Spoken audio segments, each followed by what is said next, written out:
तो आज के टॉपिक है ओपीसी मेंस और एथिक्स जिस पेपर 4 की है, लेक्चर नंबर 8। और आज के टॉपिक है सामाजिक पूंजी, सोशल कैपिटल। तो किसी विशेष समाज में रहने वाले और काम करने वाले लोगों के बीच संबंधों का नेटवर्क जो समाज को प्रभावी ढंग से काम करने में सक्षम बनाते हैं। सामाजिक पूंजी के मुख्यतः 3 आयाम है। पहला है बॉन्डिंग अर्थात जुड़ाव, और दूसरा है ब्रिजिंग अर्थात 2 से ज़्यादा का नेटवर्क, तीसरा है लिंकेज अर्थात अनुबंधन एक कड़ी के दूसरे कड़ी से जुड़ा। उदाहरण के लिए किसी पुराने कॉलेज सहपाठी से नौकरी के अवसर के बारे में पता लगाना। और सामाजिक सेवा, सोशल सर्विसेज ऐसी सेवाएं जो नागरिकों के जीवन स्तर को उन्नत करने के लिए राज्य की ओर से जुटाई जाती है। इनमें उन सेवाओं का विशेष स्थान है जिनका प्रबंध निर्धन और निर्बल वर्गों के हित में किया जाता है। जैसे एग्जाम्पल्स देख लेते हैं लोग। असहाय व्यक्ति, बूढ़े, स्त्रियों की स्वास्थ्य तथा जनसाधारण के लिए शक्ति, शिक्षा, परिवहन, मनोरंजन इत्यादि के यथेष्ट व्यवस्था। दूसरा एग्जाम्पल से परिवारों के लिए भोजन और बच्चों की देखभाल जैसी सहायता शामिल होंगे। और सामाजिक मानदंड, तो सोशल नॉर्म्स सामाजिक मानदंड समाज द्वारा अनुमोदित व नियम या प्रतिमान है जो समाज के लोगों के व्यवहारों का दिशा निर्देशन करते हैं। समाज में वित्तगामी व्यवहार को नियंत्रित करते हैं, सामाजिक व्यवस्था को सुचारू रूप से चलाने में सहायता करते हैं। ये किसी विशेष स्थिति में व्यवहार की भविष्यवाणी करना संभव बनाते हैं। किसी विशिष्ट सामाजिक परिस्थिति में किस प्रकार का व्यवहार उपयुक्त है, इसका निर्धारण सामाजिक मानदंडों द्वारा ही होता है। जन रीतियाँ, प्रथाएं, परंपराएं आदि सामाजिक मानदंडों के विभिन्न रूप है। प्रत्येक मानदंड के साथ दंड एवं पुरस्कार की अवधारणा भी जुड़ी रहती है। तो सामाजिक मानदंड के एग्जाम्पल से किसी बुजुर्ग व्यक्ति के लिए ट्रेन में सीट छोड़ना और शिष्टाचार के तौर पर दूसरे के लिए दरवाज़ा खोलना शामिल है। और दूसरे एग्जाम्पल से लोगों से मिलने पर उनका अभिवादन करना। सामाजिक मूल्य, सोशल वैल्यू, सामाजिक दृष्टिकोण से जो वांछनीय हो समाज में हम जिन्हें प्राप्त करना चाहते हैं, जिनकी ओर अग्रसरित होना चाहते हैं, वे सामाजिक मूल्य है। जैसे लिंग समानता। और दूसरा है अपने से बड़ों का इज्जत करना। सामाजिक मूल्य मानव व्यवहार को दिशा निर्देश प्रदान करते हैं और साथ ही साथ सामाजिक आदेश एवं उद्देश्य भी स्थापित करते हैं। इस रूप में सामाजिक मानदंड इनकी प्राप्ति के साधन है। और व्यक्तिगत नैतिकता, पर्सनल एथिक्स, अपने व्यक्तिगत जीवन में हम जिन मूल्यों एवं मानदंडों को स्वीकार करते हैं उससे व्यक्तिगत नैतिकता कहते हैं। इसमें स्वेच्छा के भाव होता है। परिणाम स्वरूप विभिन्न व्यक्तियों में इस संदर्भ में विभिन्नताएं दिखाई देती है। उदाहरण के लिए वह मूल्य हो सकते हैं जो हम अपना आत्मविश्वास बढ़ाने या किसी सामुदायिक पार्क के बगल में रहने से अनुभव करते हैं। व्यवसायिक नैतिकता, प्रोफेशनल एथिक्स, तो किसी संस्था, संगठन, व्यवसायिक के सदस्यों के कार्य व्यवहार को नियमित एवं निर्देशित करने हेतु मूल्यों, सिद्धांतों एवं दिशा निर्देशों की व्यवस्था व्यवसायिक नैतिकता है।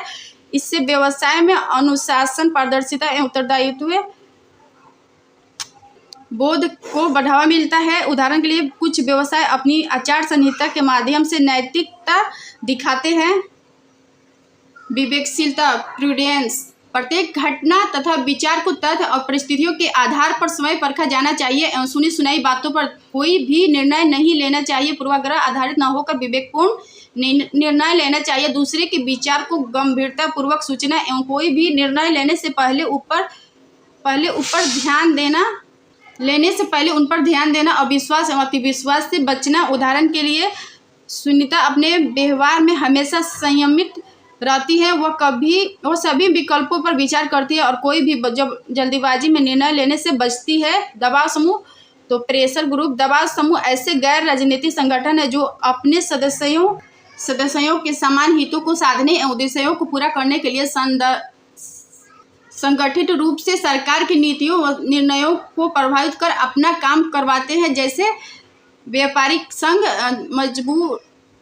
मजदूर संघ, किसान संघ, जाति समूह, भाषा समूह आदि हित समूह, इंटरेस्ट ग्रुप, संगठित रूप से लोगों का ऐसा समूह या समुदाय जो कि साझा हितों की प्रभावित संवर्धन या संरक्षा के लिए सदस्यों को एकजुट बनाए रखने व हित समूह कहलाते हैं। सामान्यतः हित समूह या दबाव समूह को एक समान ही माना जाता है, किंतु इनमें कुछ भेद है। प्रत्येक हित समूह दबाव समूह नहीं होता है कि हित समूह सरकार पर नीतिगत दबाव बनाए, यह आवश्यक नहीं है। नीति शास्त्र सत्यनिष्ठा एवं क्षमता की आधारभूत समझ तो मानव के जिन कर्मों का नैतिक मूल्यांकन या नैतिक निर्णय ना हो सके, अर्थात जिनका उचित अनुचित अच्छा बुरा के रूप में निर्णय ना हो सके, नैतिक शून्य कर्म होते हैं। उदाहरण के लिए अबोध बच्चे के कर्म, और दूसरा है पागलों के कर्म, और तीसरा है अनैच्छिक कर्म, चौथा है पशु के कर्म, और पांचवा है प्राकृतिक घटनाएं। सत्यनिष्ठ इंटीग्रिटी। तो सिविल सेवा के एक महत्वपूर्ण आधारभूत मूल सत्यनिष्ठा है। भय दबाव प्रलोभन पूर्वाग्रह एवं पाखंड से मुक्त होकर संवैधानिक मूल्यों के प्रति निष्ठा रखते हुए सार्वजनिक हित में अपने कर्तव्यों का दृढ़तापूर्ण पालन करना ही सत्यनिष्ठा। सत्यनिष्ठा को नैतिक सिद्धांत की दृढ़ता, निर्दोष चरित्र, स्पष्टता, ईमानदारी एवं निष्कपट रूप से कर्तव्य पालन के परिवाची के रूप में परिभाषित किया गया है। स्वच्छ, निष्पक्ष एवं प्रभावी प्रशासन की स्थापना के लिए सहचरित्रता के बिना संभव नहीं है।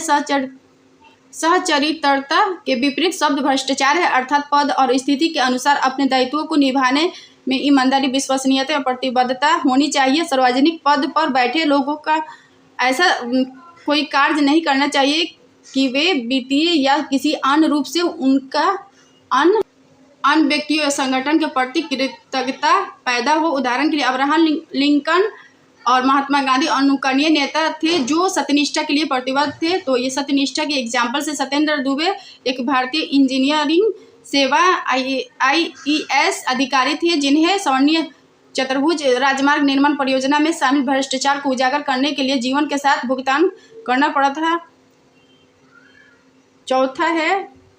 तीसरा है लाल बहादुर शास्त्री रेल मंत्री के पद में उन्होंने एक रेल दुर्घटना की जिम्मेदारी ली और मंत्री के रूप में अपने पद से इस्तीफा दे दिया।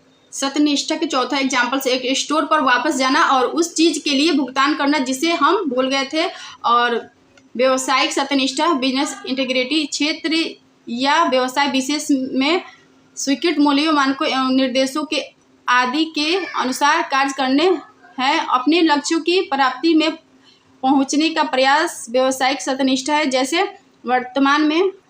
वर्तमान में अनेक मेडिकल कंपनियां नई दवाओं की खोज हेतु उपयुक्त तरीकों से लोगों पर क्लिनिकल ट्रायल करती है। यह व्यवसायिक सत्यनिष्ठा का उल्लंघन है। पुनः मरीजों को ऐसी दवाओं लेने एवं टेस्ट के लिए सलाह देना जो उनके लिए आवश्यक नहीं है। सेवा की भावना, स्पिरिट ऑफ सर्विस। सेवा की भावना वह मानव स्थिति है जिसे कोई कार्य व्यक्तिगत लाभ या स्वार्थ पूर्ति का भाव ना होकर इस भाव से किया जाता है कि यह उसकी नैतिक जिम्मेदारी है, उसमें कर्तव्य भाव, बोध का भाव निहित होता है। उदाहरण के लिए वह मन स्थिति है जिसमें व्यक्ति अपनी नैतिक जिम्मेदारी समझकर किसी कार्य को करता है। लॉ, इसका मतलब होता है नियम, हिंदी में कानून, विधि या सिद्धांत।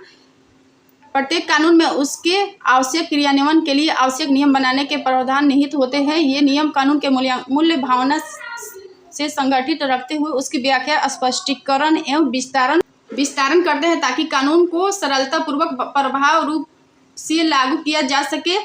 नियम निर्माण की शक्ति प्रत्येक देश की कार्यपालिका शाखा में निहित होती है। नियम विधि से परे नहीं जा सकते हैं, वे विधायिका के अनुमोदन की अवधि होती है। विधायिका द्वारा कार्यपालिका को इस प्रकार के नियम बनाने की शक्ति प्रदान करने में अधिनष्ट विधायन या प्रत्यायोजित विधायन कहते हैं। उदाहरण के लिए हत्या और चोरी पर रोक लगाने वाले कानून मानव जीवन की पवित्रता और व्यक्तिगत संपत्ति अधिकारों के सम्मान के महत्व के बारे में नैतिक मान्यताओं में निहित है।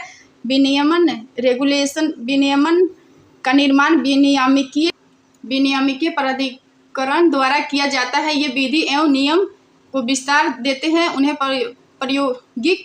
उन्हें प्रायोगिक परिस्थितियों के अनुकूल बनाते हैं। ये कार्य के तकनीकी एवं प्रक्रियात्मक पहलू से अधिक जुड़े होते हैं। ई गवर्नेंस, तो शासन के क्रियाकलाप पद्धतियों एवं प्रक्रियाओं में सूचना और संचार पद्धति का उपयोग अनुप्रयोग ही ई गवर्नेंस है।